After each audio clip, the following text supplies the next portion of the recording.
স্বাদ হবে তো ভাই? ইনশাআল্লাহ। দেখছেন এই কালারটা কি সুন্দর আসছে। 8টা মুরগি 2 কেজি পেঁয়াজ হইবে না? লবণ 2 চামচ। হ্যাঁ,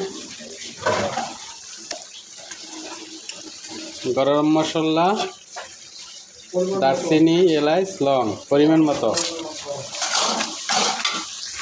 মুরগি 9টা। রসুন 2 চামচ দিলেই তো হইবে না? আদা 2 চামচ, হলুদ 1 চামচ বড় চামচের, মরিচ 2 চামচ,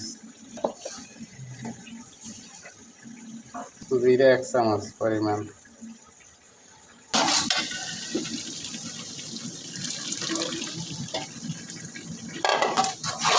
টমেটো, কাঁচামরিচ। মশলা কষানো হয়ে গেছে প্রায়, মুরগি তাড়াতাড়ি কাটো। মশলা তো হয়ে গেছে, মুরগিটা দিয়ে দেন। ওকে, হয়েছে? হ্যাঁ হ্যাঁ, নাড়া দেন। নাড়া দেবো। আজকে ডাল দিয়ে মুরগি হবে। হ্যাঁ হ্যাঁ, টেস্ট হবে তো ইনশাআল্লাহ, অবশ্যই ঘরোয়া অবাক। হ্যাঁ, ওকে।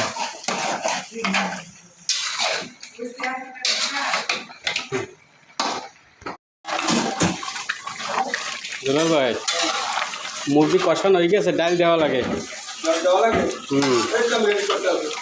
তাড়াতাড়ি ডাল ধুয়ে নিয়ে আসেন। ডাল দিয়ে দেবো ভাই? হ্যাঁ, ডাল দিয়ে দেন। মুগ ডাল দিয়া মুরগি রাখতে আসছে, মুরগি মুগ ডাল দিয়ে রাখতে আসছে। আচ্ছা, মাথা মাখা করবো। পাতিলে তো ধরবে না, ড্যাগে দিতে একটু। দুলাল ভাই, দেখলেন ড্যাগে ডালতে হইবে। বিসমিল্লাহির রহমানির রহিম। গরম করে দেন একটু। জাহাঙ্গীর ভাই, জি, মুরগির ডাল তো হয়ে গেছে ভাই। এখন তাহলে বাগার দিয়ে দেবো, বুঝছো? ওকে ভাই। বাগার দিলে টেস্টটা আলাদা আসবে। হুম। দেশি মুরগি। হ্যাঁ, ফ্লেভারটাই আলাদা। একদম দেশি। বাগারটা দিচ্ছি। মুরগি হয়ে গেছে।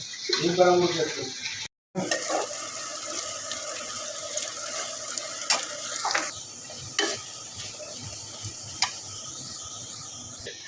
জাহাঙ্গীর ভাই বাগাল আছেন নাকি? ইয়া, ও ঠিক আছে না? তা তো অনেক মজা হবে খাবারটা। ইয়েস, অ্যাকচুয়ালি কালারটা একদম ফাটাফাটি তো। গ্রামের খাবার। হ্যাঁ, হ্যাঁ।